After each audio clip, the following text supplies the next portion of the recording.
Hi, Brody. Thank you for taking the time to talk to me today. How are you doing? I'm doing well. How are you? I'm good, thank you. I like your background, all your figures. That's really cool. Thank you. So on Saturday, you're facing long-term rival Darby Allin at WrestleDream, and you two have fought many times. And we'll get to some of those instances, but how excited, hyped are you to bring this rivalry to pay-per-view at WrestleDream? I feel like it's the perfect storm. I made my name at in Seattle, in the Seattle area at Defy Wrestling. That's where I first started to get big matches. I wrestled Swerve there, which then, put me out to a lot of different promotions and had them flying me out. So it was like Seattle was the place that really I started like making the Brody King name. Um, in my years with Defy, I never wrestled Darby in Washington. Mhm. So to have that match in Washington after all this time on my first singles pay-per-view match, it should be chaos. Well, you with an opponent like Darby, you have so much history going back before AEW, and we've seen some great encounters before. So, like, what's the pressure like to top the previous things that we've seen between the two of you? I don't know if we ever like pressure ourselves to top anything. I feel like we always just bring out the absolute worst in each other. And we try to just, think of the most violent thing that we can do and we do it. And I feel that it's rare that people find the person that pushes them to their limit and always has like the best match out of them. And, fortunately for myself, I found that in Darby early on. And there's no one that gets under my skin like he does. There's no one that pushes me to the limit like he does. So Saturday, I'm really looking forward to it. What was the point in your relationship with him that you realized that your chemistry was this good? It was pretty instant. I mean, our first match was at Evolve Wrestling. I think it was late 2017 or early 18. Um, we wrestled, and I think it was just like almost like a tryout match for me. And he was doing all kinds of crazy shit. Like he did a coffin drop from the top turnbuckle over the barricade to the outside. It was just like the trust that he had in me when he hadn't even really seen what I could do yet was, it meant a lot to me. Mhm. Um, and then, on the other side of it, like I trusted him to do so much that he was just willing to do. And to have this back and forth rivalry for, going on 6 years almost Mhm. is amazing. And I hope that it happens the next 20 years. I hope that we're in our 40s and 50s still hitting each other with rocks or buses or whatever we can find. Yeah. I feel like Darby, he works best with people that totally are a lot bigger than him, let's say, and you are a lot bigger than him. Do you yourself enjoy working with someone that's very opposite you in size? Yeah, I mean, because it makes you think of like how to come at the equation more. It's like with a bigger person, they're probably going to be not as explosive, not as quick. So like someone like Darby, it's like you can't keep your eye off him or else he's going to be flying at you from the side or, from any direction. He can get up to the top rope like, he's a spider. Yeah. It's very unpredictable. I think when you're wrestling someone that's bigger, it's pretty meat and potatoes. You guys are going to hit each other until one of you falls. Mhm. Uh, Darby might pull a piece of concrete out of his pocket and smack you in the mouth with it. It's it's all a game of Russian roulette at that point. We saw the two of you go face to face on Dynamite, and for you, like, firstly, you've been in a trio for so long now, and how much did you want the chance to go out there and do a one-on-one promo by yourself on live TV? When Darby made the open challenge, I would have taken out anybody in line to be the one to answer that. So the fact that I was the person to come out and answer his open challenge, it couldn't have been anybody else in my opinion. Hmm. Um, I have been, waiting for an opportunity to prove myself over and over again, especially on a huge thing like an AEW pay-per-view. Uh, I feel like I gave everyone a taste with the Continental Classic of what a singles Brody King looks like. And, I would love to keep giving that in the future. Hmm. But at the end of the day, I just like wrestling. I like violence. I like chaos. So whether it be tag, trios, or singles, I'm game for any kind of fight. Hmm. On Dynamite, Darby, he spoke about your history, you two dreaming of going to national TV, you calling him after he got to AEW, and him eventually getting you a job. Like, can you speak to how much of that story is true that Darby said? Uh, every word of it is true. Hmm. Um, he got signed to AEW uh, pretty early on in my. So he got signed in 2019. Uh, I signed to Ring of Honor at the end of 2018. So basically, when I signed to Ring of Honor, AEW just started. My first day at Ring of Honor was the Young Bucks and Cody and SCU's last day. So Hmm. that was a very scary time. Yeah. So seeing this like new thing being formed and this new thing kind of blowing up and getting people's attention, like of course I wanted to be part of it. And I was happy to see that Darby got to be part of it. And I was happy for him because, he had previously been under the constraints of a not so good situation. So Hmm. getting out of that and getting into somewhere like AEW was huge for him. Hmm. And I feel like we both knew that somehow, some way, we would like figure it out and we would make it Yeah. because we each had something more unique than anybody else had to offer. Um, but yeah, like I would have weekly conversations with him on how it was there and how he was doing and the cool stuff that he was doing.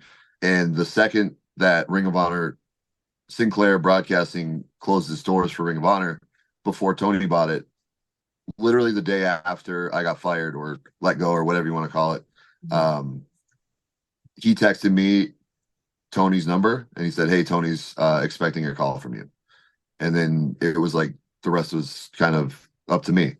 Yeah. So he was definitely very instrumental in getting me to AEW and vouching for me. So all of that is true. Hmm. Pretty What much every piece of that promo is true. what was that conversation like with Tony Khan, and what ideas did he have for you, or how did he see you fitting in with AEW? So from the beginning, I mean, it was always House of Black focus. Hmm. Uh, I've had a long relationship with Malachi outside of wrestling and, within wrestling. He was always like a mentor to me. Like he was someone that I could like send matches to when I was in training and ask, his advice on things. And uh, when he left the WWE and showed up at AEW, it kind of just became this perfect storm of everything. And we started teaming on PWG, where we became the PWG Tag Team Champions. And that was like the first iteration of House of Black when it was just Kings of the Black Throne. And then it was just trying to segue that into uh, AEW, which obviously him and Darby both had a huge hand in like the influence on that. So when he said that he wanted to start a group, like I think I was the very first person to like in his mind and in Tony's mind Hmm. to push that forward. We've seen you and Darby take this rivalry like off AW. We've seen you fight at a Comic-Con. You recently threw Darby off the stage during one of your recent concerts. Yeah. How like enjoyable is it to bring these stories outside of TV, and how do you find like what is the right moment to do something like that? Uh, I guess it's just whenever we're in the same place as each other. Yeah. Uh, Darby is an agent of chaos. He loves to uh, disturb the peace and make people think like what's going on here, what's real, what's not. So when he's doing a meet and greet at a Zoomies and it's a bunch of people expecting to stand in line and take a photo and get something signed and that's it, Mhm. he's gonna flip it on its head and I'm gonna come charging in and throw the merch table at him and power bomb through a sales rack. Uh, it's always just about like what is the unexpected. Um, we always try to like to think of things as what is the least pro wrestling thing that we can do, and then do that. Like what is the most realistic thing we can do, or the thing that people are expecting the least, and that's the route. So when you're with your band and something like this happens, like how much of your band like, oh, Brody's doing the wrestling the wrestling thing during our gig, or is your fan base also AEW fans, or is it very separate? Uh, I feel like a lot of hardcore kids like they all grew up probably watching some type of wrestling, Yeah. and I have like turned a lot of them into AEW fans by default. It's not every day that a person from the hardcore community becomes a pro wrestler. Mhm. We happen to have two, kind of three, if you count Darby, but me and Andy Williams both are very, you know, deep rooted into the hardcore community. And a lot of people in my band are big wrestling fans. So I feel like whenever stuff like that happens, it's just like they just kind of like laugh about it, but it always gets like a big reaction. What's it like balancing being in a band with being a pro wrestler? It's not bad. Like I just kind of work my way around my schedule. Mhm. Uh and sometimes, it becomes easier where you can piggyback off the schedule. Like we've done pre-shows to pay-per-views. We're about to do a post-show. Like we're gonna have a show the day after Full Gear in Brooklyn. Um, I'm hoping that we can maybe do a short tour in Australia when we go over there. It's like just finding like what works best with the travel. Do you think having a creative outlet outside of wrestling with the band kind of helps you in your wrestling in any way with having another place to put ideas into? 100%. Yeah, I mean, it helps me think of things in a way that aren't pro wrestling. Like, what would a heel do, or what would a face do? It's like, no, what would a real person do in this real life scenario? Like, Yeah. and it makes I feel like getting an authentic view of that is important, and it's something that AEW has kind of like made its name on is having that realism and that more I don't know if you want to call it sports based or whatever it is. There's more of a real approach to it than it just being pro wrestling. Mhm. And I wanted to ask you about someone we haven't seen in a while, Julia Hart from the House of Black, who like credited you a lot with helping her. What was it like taking her into the group and helping her transform into who she became?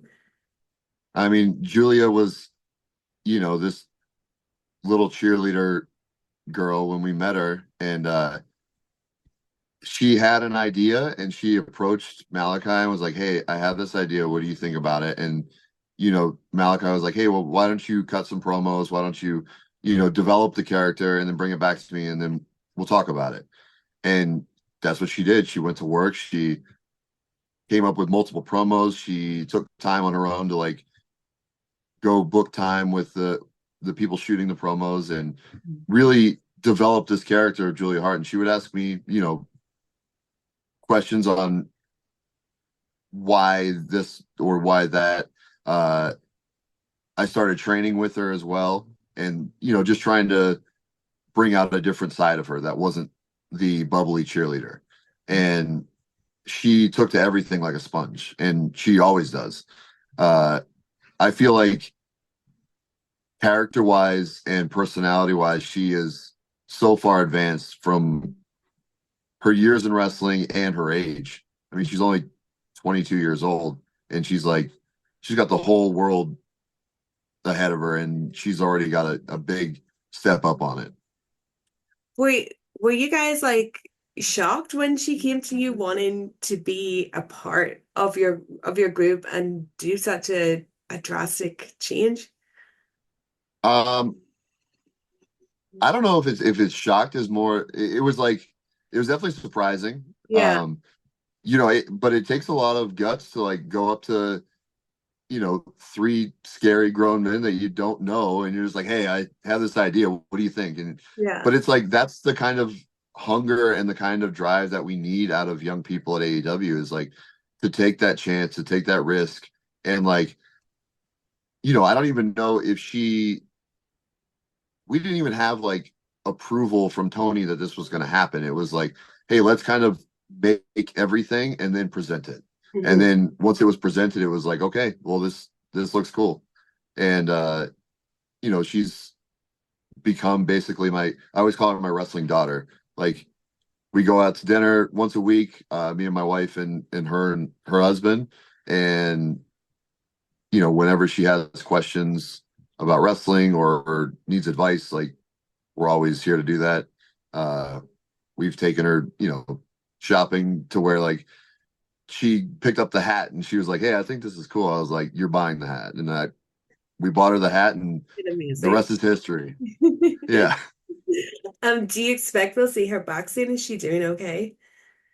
yeah. I think we should be seeing her very soon. I mean, she's been dropping hints here and there, but I think that she's ready to come back for her title.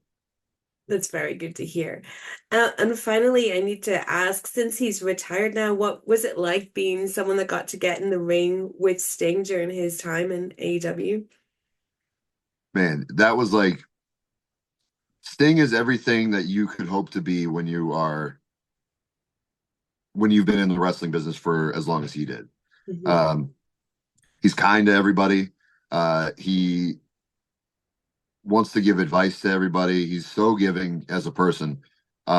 Being able to have the moments like Grand Slam when me and Buddy went up against him and Darby and the great Muda came out. Being the same match that Muda and Sting reunited was incredible.